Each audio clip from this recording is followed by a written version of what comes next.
Oh, you who believe, give charity for the pleasure of Allah, the pleasure of Allah. Oh, you who believe, read the Quran every night of Ramadan, night of Ramadan. Welcome, O Ramadan. It is Ramadan. It is Ramadan.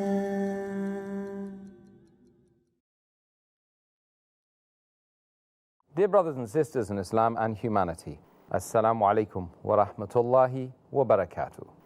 May the peace, the mercy and the blessings of Allah subhanahu wa ta'ala be on all of you. Welcome to the show Ramadan A Date with Dr. Zakir. I'm your host Yusuf Chambers, and today we will be discussing the topic common errors committed by Muslims during the month of Ramadan. So, without further ado, let's ask the first question of Dr. Zakir Naik. Dr. Zakir, what are the reasons behind Muslims continually falling into these same errors, Ramadan after Ramadan? Alhamdulillah, wassalatu wassalam, ala rasulillah, wa ala ali wa sahbihi ajmain.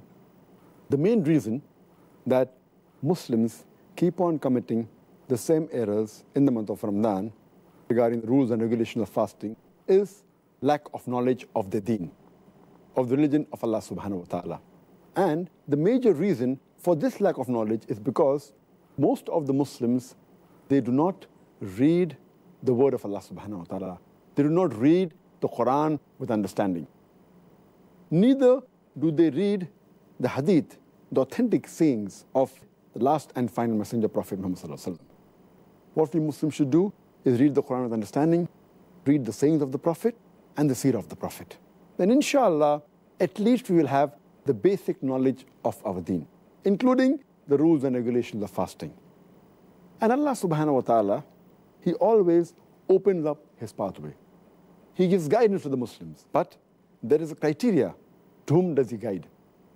Allah says in the Quran, in Surah Ankabut, chapter number 29, verse number 69, that those who strive in the way of Allah subhanahu wa ta'ala, those who do jihad fi sabilillah, Allah subhanahu wa ta'ala opens His pathways for them. So the criteria for us to get the guidance of Allah subhanahu wa ta'ala, the criteria for us where Allah subhanahu wa ta'ala will open up our pathways is to strive in His way, to do jihad fi sabilillah. And Allah says in the Quran, in Surah Nahl, chapter number 16, verse number 43, as well as Surah Anbiya, chapter number 21, verse number 7, Allah says, فَاسْأَلُوا أَهْلِ الذِّكْرِ إِن كُنْتُمْ لَا تَعْلَمُونَ, which means, if you do not possess, or if you doubt, then ask the person who possesses the knowledge. If you doubt anything, ask the person who's knowledgeable. And alhamdulillah, we have in our ummah several Muslims who are scholars in this deen. So it's our duty to ask these scholars, these people who have the knowledge of Islam regarding the rules and regulations of our deen. As far as fasting is concerned, which is one of the important pillars of Islam, every Muslim should know at least when is the time for fasting, what are the basic rules and regulations. And today, in this age of science and technology, it's very easy to find. It is only the negligence of a Muslim that makes him unaware of these things. It's very easy today to know when is the time for fasting, when does fast begin, when is the time for suhoor, when is the time for iftar, for breaking the fast, what are the things that break the fast, etc., etc. It is mainly due to the negligence and ignorance of the Muslims that we regularly keep on falling and committing these same mistakes. Furthermore, what are the common errors that are made by Muslims during the holy month of Ramadan? The common errors committed by the Muslims in the month of Ramadan can be broadly classified into 4 categories. The first category is the common errors committed by Muslims regarding the obligatory rules and regulations of fasting. The second category is the common errors committed by Muslims which are contradictory to the sunnah of fasting. The third category is the errors committed by Muslims mainly due to neglecting the obligatory duties in Islam and indulging in acts which are prohibited. And the fourth category is the other common errors committed by Muslims in the month of Ramadan. Clearly, Dr. Zakir, it's going to be difficult for us to discuss all of the common errors made by Muslims during the month of Ramadan in this one interview. But over the next 32 days, we will, inshallah, try to cover those issues. But could you just state or list the most grievous mistakes made by Muslims in the month of Ramadan? As far as the common errors that fall in the first two categories, inshallah, we'll be discussing in detail in the next, inshallah, 30 days. I will, inshallah, speak about the common errors committed in the third and fourth category. Before we discuss categories 3 and 4, can we at least list the most common errors from sections 1 and 2?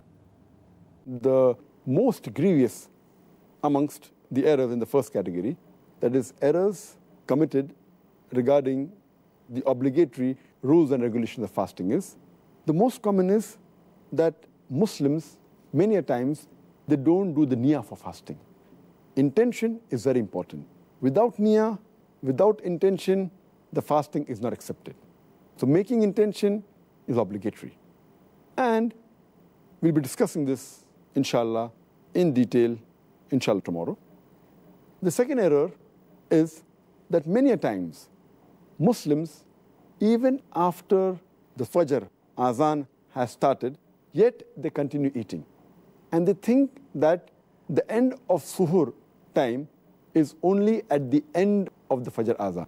In fact, the moment the Fajr Azan starts, the moment the beginning of dawn starts, the Suhur time ends. So this is error which normally nullifies or invalidates the fast. The third error in the first category is that many people, they delay paying their Zakatul Fitr.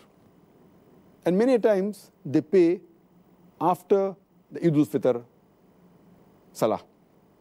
If we pay the Zakatul Fitr after Eid al-Fitr, then it is like normal charity. It does not come under the Zakatul Fitr. So these three are the most grievous in the first category.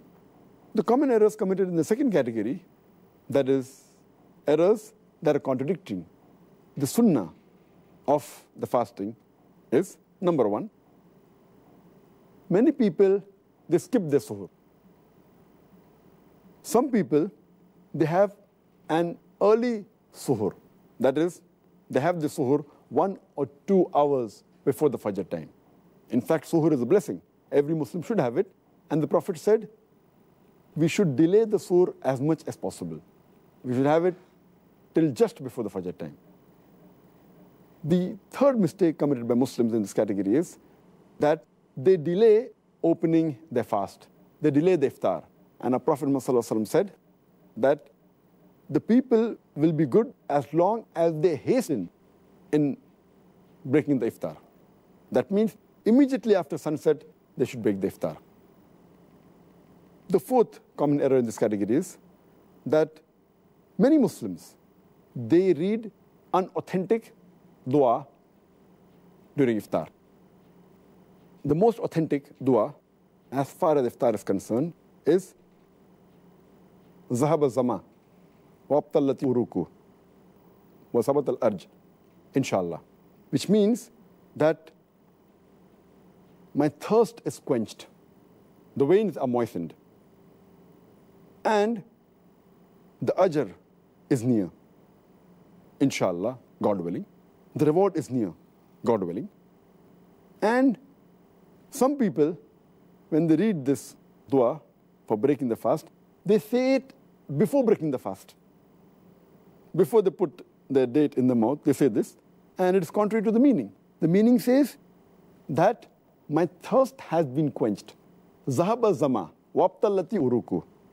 My thirst has been quenched and the veins have been moistened. Your thirst cannot be quenched before breaking the fast. So normally it should be said after you eat the khujur, after you have water and you're satisfied, maybe after some minutes, after you break the fast, then you can read this dua. Zahaba zama, wabtalati uruku, wasabat al-ajr, inshallah. Which means, my thirst has been quenched. The veins have been moistened.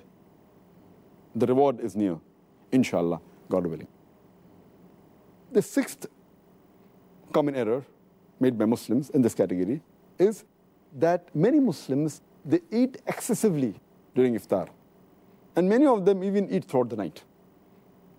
The seventh common error is that many of them, they are negligent as far as Tarawih is concerned.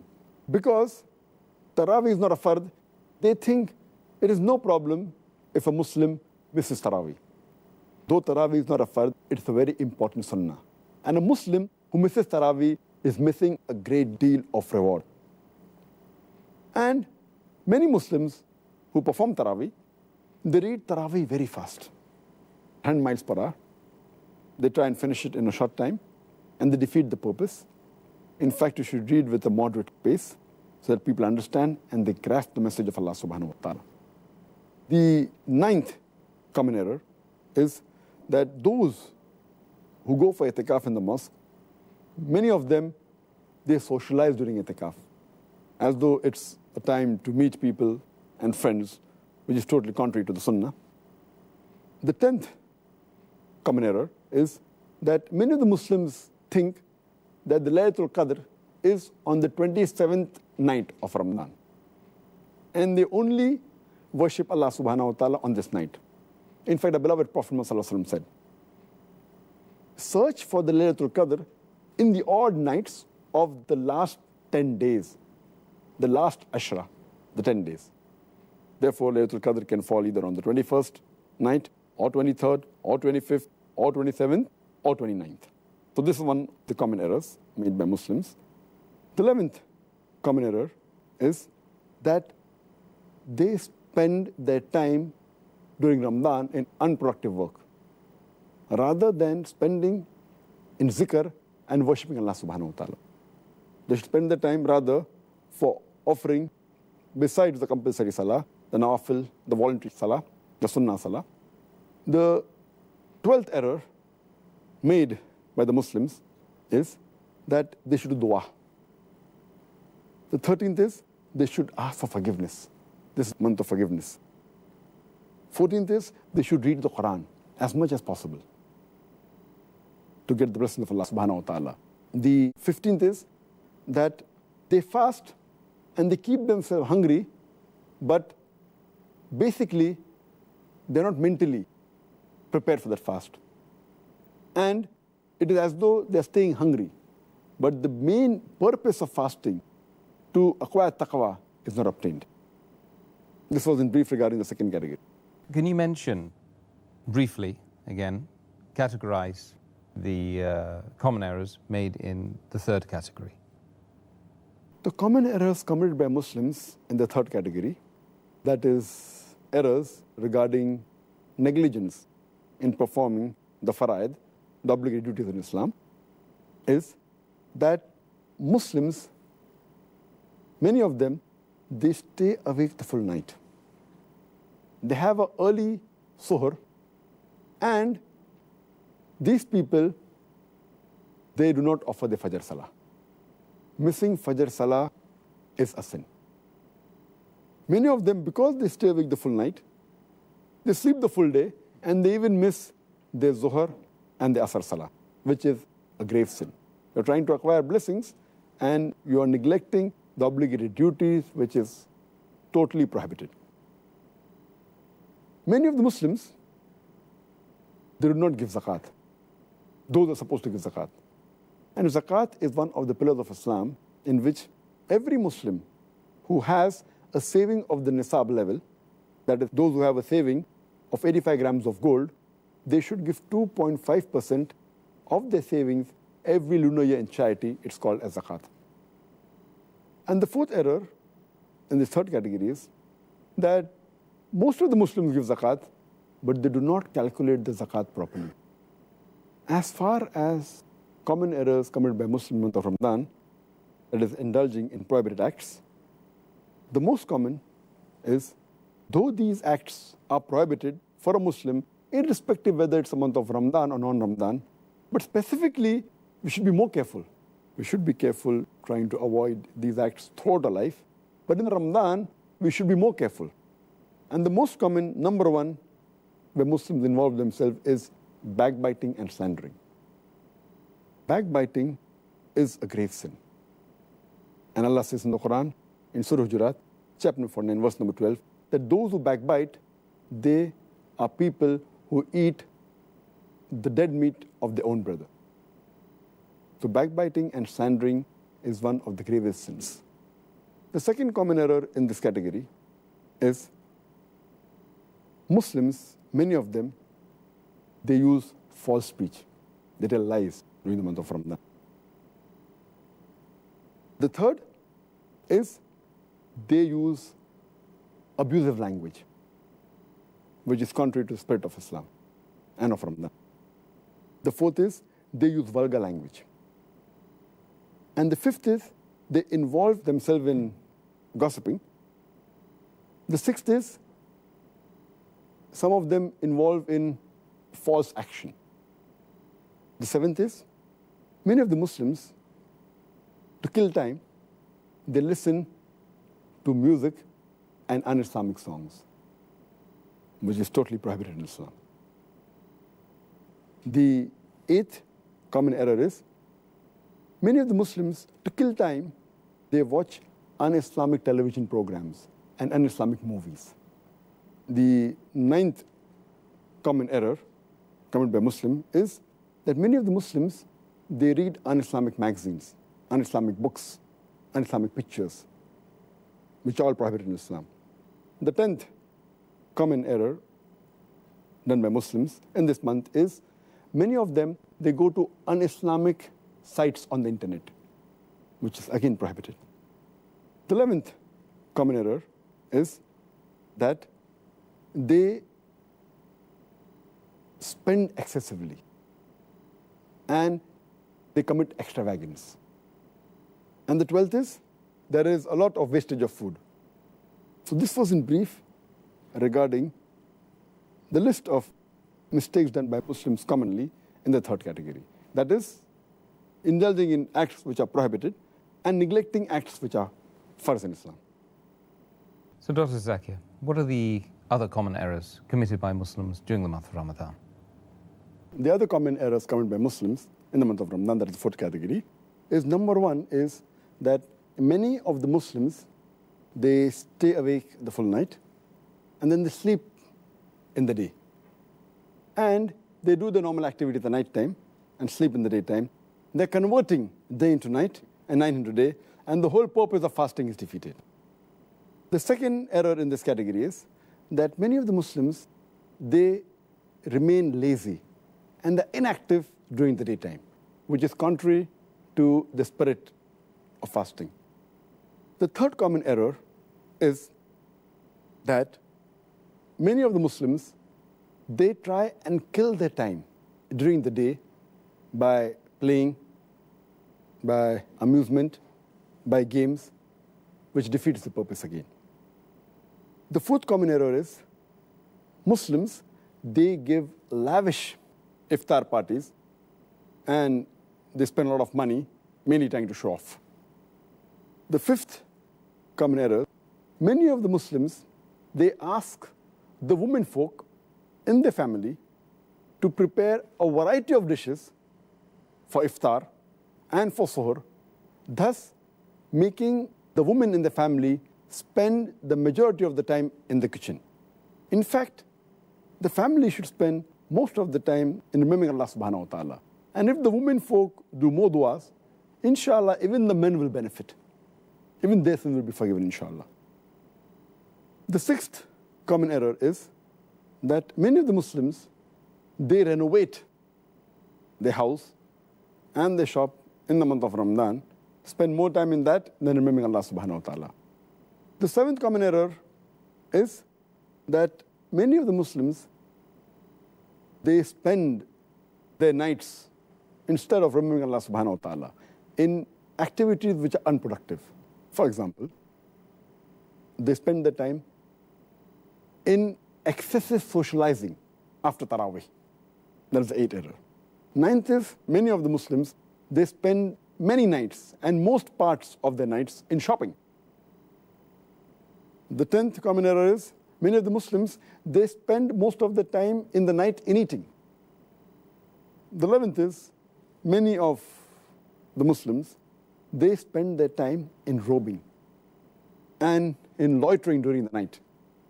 And the 12th common error is, the last 10 days of Ramadan are mainly the days in which the Muslims should do more ibadah.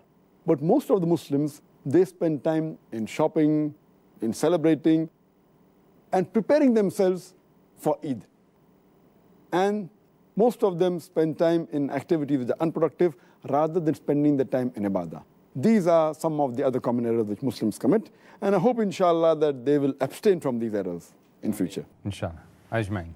So the next question is, are there any common errors that you can mention relationship to culture and country? All the errors that I mentioned earlier were general Muslims throughout the world. There are some errors which are made mainly by people living in a certain country, belonging to a certain culture. For example, in the Indian subcontinent, there are people living in India, in Pakistan, in Sri Lanka. During Ramadan, many of the Muslims, in the night, they play night cricket. And they spend most of the time in night cricket rather than doing ibadah of Allah subhanahu wa ta'ala. So this playing night cricket is more common in the Indian subcontinent. Now, if you go to the Arab countries, especially the Gulf countries, there, many of the offices, many of the working places, that is in the market, etc., they change their timings.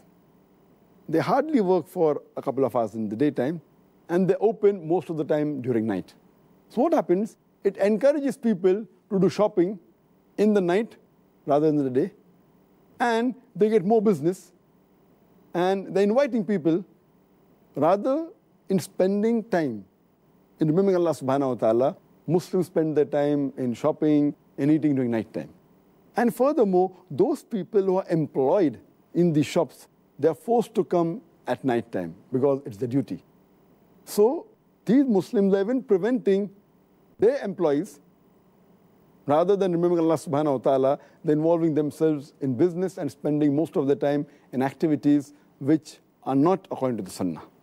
Dr. Zakir, are there, to your mind, any important sunnahs of the Prophet Muhammad sallallahu alaihi wasallam that people avoid because they feel it will nullify their fast? Yes, there are a few sunnahs of the Prophet which many Muslims avoid, thinking it will break their fast or it is makruh. And the most important sunnah of the Prophet which people avoid during Ramadan is using the sawak, using the tooth stick. Many Muslims feel that if they use this, it is makruh. The main reason is there's a hadith of Muhammad sallallahu alaihi wasallam, a hadith which is mentioned in Sahih Bukhari, volume number 3, Book of Fasting, hadith number 1904, where the beloved Prophet Muhammad sallallahu alaihi wasallam said, I swear by Allah, in whose hand is the soul of Muhammad, peace be upon him, that the breath of the person who fasts is more sweeter to Allah than the scent of musk. Now, based on this hadith, many Muslims think that if they use the sawak, the breath, the bad breath or the foul breath of the person who fasts will not be there and it will not please Allah. That's the reason they avoid using sawak. Now, these people, they fail to realize that when we use the stick, sawak, it does not remove the breath, the foul breath, or the breath which people normally don't like, of the person who fasts. The sawak mainly brushes the gums. It cleans the teeth. It helps in keeping the teeth healthy. But in no way does it reduce the breath, especially of the person who fasts. And furthermore, there's a sunnah of the Prophet where Prophet Muhammad ﷺ, he said, it's mentioned in Sahih Bukhari, volume number 2, hadith number 887, our beloved Prophet Muhammad ﷺ said that if it wouldn't have been too hard for my ummah, I would have made it compulsory for them to use the siwak, the toothstick, before every prayer, or to use the toothstick while doing wudu. Like how wudu is a requirement before salah. The Prophet, if it wouldn't have been too difficult for the ummah, he would have made it compulsory to use the toothstick. And here, he did not mention any exceptions. Otherwise, he would have said, I would have made it compulsory for my ummah except during fasting. This important sunnah, surely if this would have been makruh while fasting, would have nullified the fast, surely he would have mentioned it. So this proves that this is important sunnah which Muslims should continue doing, even during the month of Ramadan. Even while fasting, it will not nullify their fast. It's not makruh, in fact, it is mustahab, it's encouraged. And the other important sunnah which people neglect or avoid, mainly fearing that it will spoil their fast or nullify their fast, is putting water in the nostrils, sniffing the water, normally, especially during wudu. So many of the Muslims, even when they do wudu, they just get the water close to the nose and touch the tip of the nose to the water, that's it. They don't put the water into the nostrils and they clean their nose, they don't sniff it, which is a requirement for wudu, thinking that if they sniff, it may break the fast. Water entering through the nose into your throat will nullify the fast. But the chances are very negligible. What our beloved Prophet Muhammad said, it's mentioned in a Sahih Hadith of Abu Dawud, volume number 2, Hadith number 2360. Our beloved Prophet said that when you do wudu, sniff the water excessively, except in fasting. So normally when we do wudu, we sniff the water excessively, except in fasting. Because in fasting, if we sniff excessively, there are chances, though very negligible, for it to enter the throat and nullifying your fast. But normally when we put water in the nostrils, there are no chances of it going in the throat. So only care that we have to take while fasting is don't sniff excessively. But we have to put the water in the nostrils and clean the nostrils, which is important sunnah, which many of the Muslims neglect. And they avoid it, especially during wudu. And here, since the Prophet clearly mentioned except fasting, during the siwak, he said, I would have made it compulsory had it not been difficult for my ummah. There, because he doesn't say fasting, it means that siwak can be used while fasting, and sniffing should not be done excessively, but normally water should be put in the nostrils while doing wudu. So these two important sunnahs, which people out of ignorance, they avoid during fasting. Now, Dr. Zakir, next question is a very common question, and it's one that I'd like to know the answer to as well.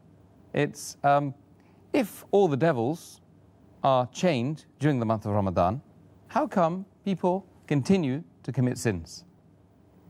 And I do agree with you, this is a common question. And I remember several years back when I was in school and when I heard this hadith that the devils are chained in the month of Ramadan, immediately the question that came to my mind, and the question that comes to many Muslims' mind and many non-Muslims, is that if the devils are chained, then how do human beings yet commit sins? This question is based on the hadith of Muhammad sallallahu alaihi wasallam, which I mentioned earlier, a Sahih hadith of Musnad Ahmad, volume number 2, page number 230, hadith number 7148, which is also repeated in Sunan Nisa'i, chapter number 5, hadith number 2106, where the beloved Prophet said that, O ye people, the blessed month of Ramadan is approaching. And Allah has ordained for you that you fast in this month. And the gates of heaven will be open in this month, and the gates of hell will be closed. And the devils will be chained. In this month is a night, which is better than 1,000 months. And a person who's deprived of the blessing in this month is truly a deprived person. Now, when we get this hadith, it clearly mentions that in this month of Ramadan, the devils will be chained. And it's a logical question. If devils are chained, then how do human beings yet commit sins. To make the people understand, we have to realize that when the devils are chained, it does not mean that the devils are slain. They have been killed. They're yet present, but they're chained. They're not killed. The power is yet there, but it is diminished. For a better understanding, I'd like to give you an example that when there is a lion or a tiger who is free, there are high chances that he may kill you. Your life is in danger. But the moment that tiger or that lion is chained, you are safe. You are safe as long as you maintain a safe distance. After the tiger has been chained, if you come too close to him, there are chances yet you can be killed. So as long as you maintain that distance from the tiger who is chained, you are safe. Similarly, in the month of Ramadan, if you maintain a safe distance from the Satan, you will be saved. And if you read the Quran, Allah says in Surah Baqarah, chapter 2, verse number 168, be careful of the khutwatu shaitan, of the footsteps of the devil, for he is to you an avowed enemy. Many places Allah subhanahu wa ta'ala says in the Quran that be careful of the footsteps of the devil. Allah doesn't say that be careful of the devil, because a normal Muslim, an average Muslim who has average iman, when he sees the devil in front of him, he will be careful. For example, suppose there's a young girl who comes to an average Muslim, a young boy, who has average iman. If a young girl comes and tells him that let's spend the night together, that Muslim will say, spending the night together with a girl, it's haram, it is zina. He will immediately object. But that same girl, if that girl phones that young boy and speaks to him on the phone, the boy will say, speaking to a girl on the phone, there is no problem. So he speaks to the girl for a few times on the phone for a few minutes. Later on, the girl says, let's go and have some snacks in McDonald's on Kentucky Fried Chicken. Having snacks for a few minutes, for half an hour, with a girl in McDonald's, no problem. So he goes and has snacks with the girl in McDonald's. Later on, the girl says, why not have dinner in a restaurant? Having dinner with a girl in a restaurant for a couple of hours, no problem. Then the girl says, why not spend the night together? And then the boy says, spending the night together with a girl, no problem. So this is khutwatu shaitan, footsteps of the devil. This is not mentioned in the Quran, this is just my own example. So what Allah warns us is that be careful of the khutwatu shaitan, the footsteps of the devil. If the devil comes directly in front of an average Muslim who has iman, he will abstain. He will run away from it. But the khutwatu shaitan are the things which are dangerous.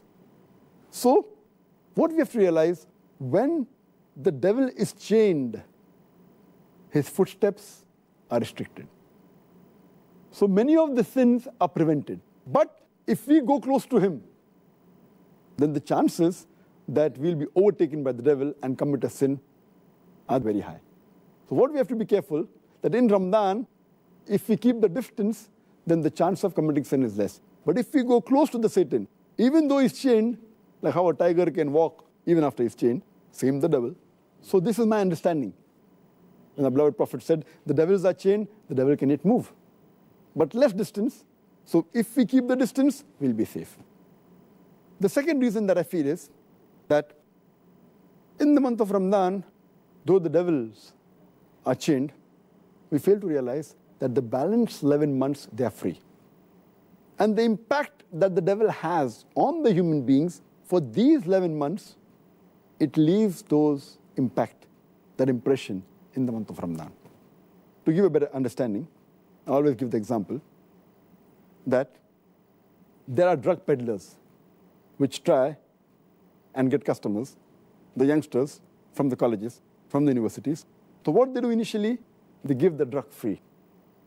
And they entice the youngsters for having drugs. Later on, after some time, they charge a nominal amount for that drug. Later on, they charge an exorbitant amount. But by the time the youngster is already hooked on to the drug. So even if the drug dealer is not there, they will try and find where the drug dealer is. They will go out of the way to find him and get the drug. And many of them, even if the drug peddler, the drug dealer, is imprisoned by the law, they will go out of the way to find someone else. They may go in a chemist shop and buy mandrakes, whatever it is. They are so much hooked onto it. So these people who have become addicts to drugs, or rather say, addicted to the Satan, even though the Satan is imprisoned, the effect is yet there. So in this way we understand as a drug dealer, as a drug peddler, even after he goes, the drug addict gets accustomed to that drug. So we human beings, we are accustomed to the sin. And even though the Satan is imprisoned, we keep on committing these mistakes. But mainly those people who have become addicts fall in this category. So those who do major sin fall in this category. But the normal Muslims, the average Muslims who haven't become addicted, it's easy for them to stay away from sin. And the third reason that I give is that though there are some scholars who say that in this month of Ramadan, the strong devils, the marids, they're imprisoned. The smaller ones are free. So they keep on committing mistakes. But according to my understanding, the third reason is that though the devils are chained by Allah subhanahu wa ta'ala, they can yet whisper. And one of the ways the devils try and get the human beings close to them is by whispering. And Allah says in the Quran, in Surah Nas, chapter number 114, verse number 1 to 6, قُلْ أَعُوذُ بِرَبِّ النَّاسِ مَلِكِ النَّاسِ إِلَهِ النَّاسِ مِنْ شَرِّ الْوَسْوَاسِ الْخَنَّاسِ الَّذِي يُوَسْوِسُ فِي صُدُورِ النَّاسِ مِنَ الْجِنَّةِ وَالنَّاسِ. They whisper in the hearts of the human beings and they withdraw. Amongst them, there are jinn and men. It's talking about the Satanists, talking about the devils, who whisper into the hearts of the human being and they withdraw. And among these devils are the jinn and the human beings. So maybe Allah subhanahu wa ta'ala has imprisoned the devils who are the jinn. But the human beings, we are yet free. So one category of devils that the jinns have been imprisoned, but the Satans are even amongst the men. That's what Allah says. Who are yet free. And yet we have to be careful of the whisper of the devil, the waswasa. This waswasa mainly is the thing that attracts towards the sin. The sins they had committed, but the chances are less. And furthermore, it's clearly mentioned in the full hadith that Allah has ordained for you in this month of Ramadan that you should fast. Only if you fast, according to me, will the devils be imprisoned.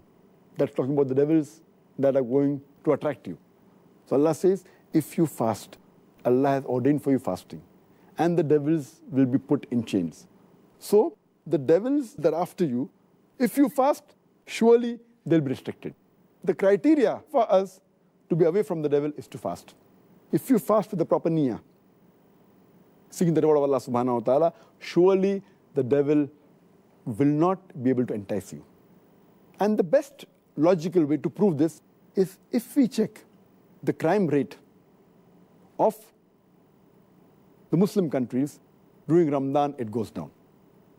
But if you check the crime rate of the non-Muslim countries in Ramadan, it is the same. The reason is that because they are not fasting, the non-Muslims, this devil yet has an effect on them. Because the Muslims are fasting, if not all properly, at least majority, or at least quite a large number. So because of that, the crime rate in the Muslim countries in the month of Ramadan is low as compared to the other months. But the crime rate in the non-Muslim country is approximately the same, indicating otherwise, even the non-Muslims, they will not commit any sins. So the criteria is that you have to fast properly for the sake of Allah subhanahu wa ta'ala.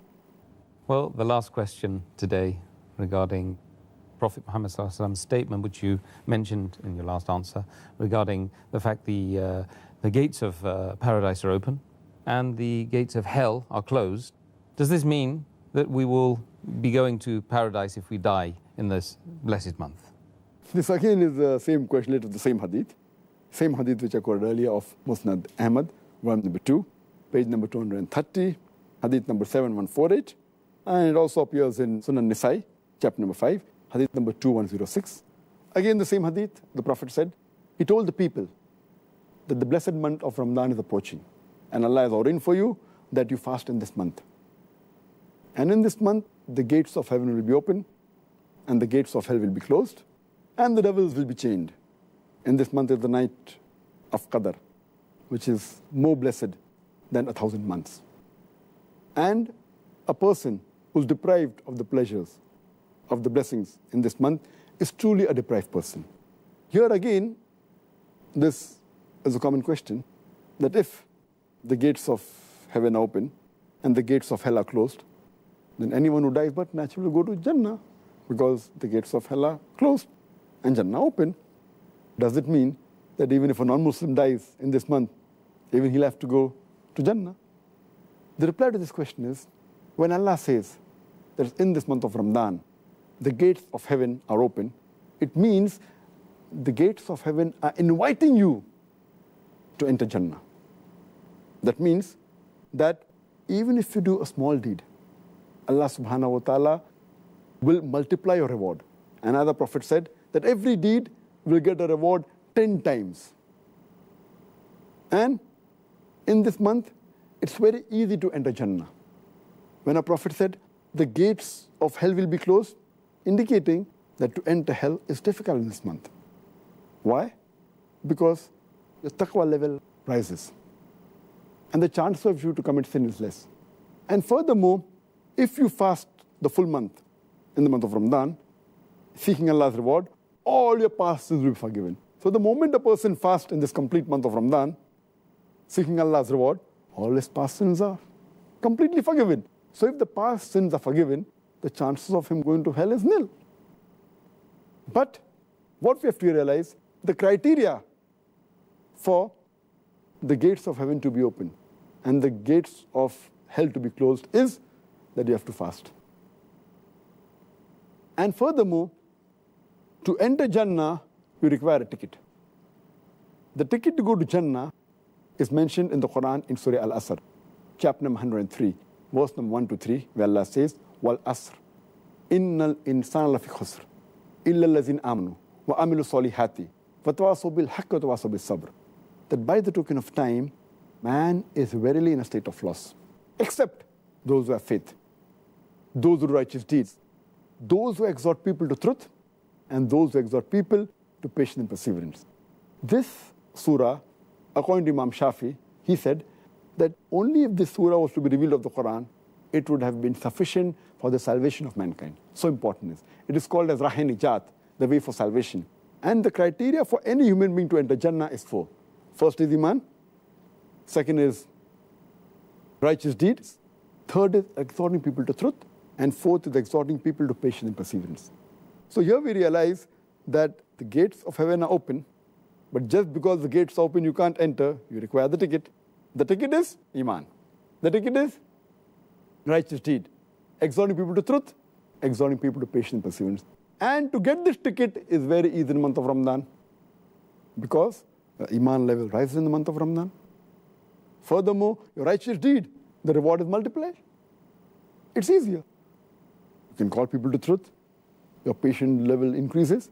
So this hadith means that you have to have the criteria. Then inshallah you should go to Jannah and you will not go to hell. But that doesn't mean that 100% people who die will go to Jannah. Surely, those who are non-believers, they have got no Iman. So there's no question that they will enter Jannah. If a person has to enter Jannah, he requires a ticket. And the ticket to Jannah is Surah Al-Asr. Furthermore, if you read the hadith, it says that only if you fast in the month of Ramadan, that means, and you follow all the rules and regulations, and abstain from things which are prohibited, then the doors of heaven will be open and the gates of hell will be closed.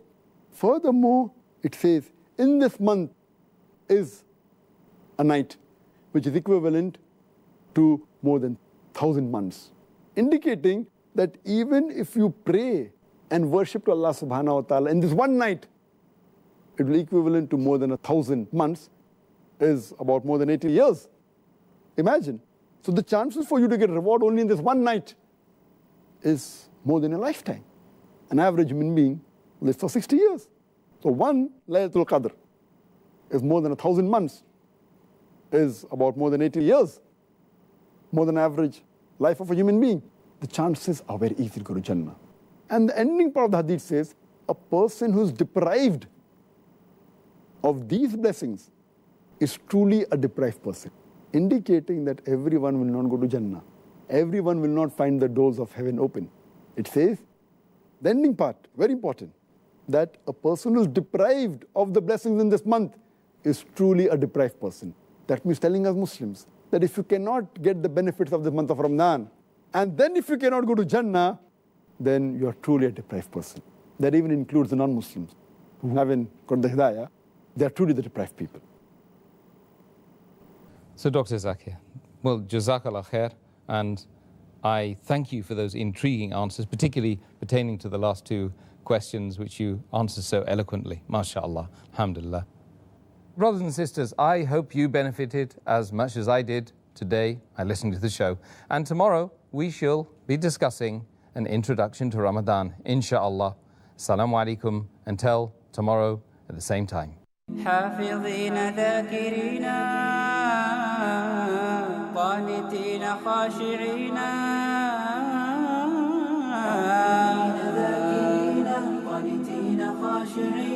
مسلمين مؤمنين للإله عابدين. شهرنا صوم وعتق وقنوت فيه صدق، يومنا صبر ورفق بدموع البائسين. رمضان قد أهل بالصيام وأطل مسعدا أهلا وخلا ليته في كل حين.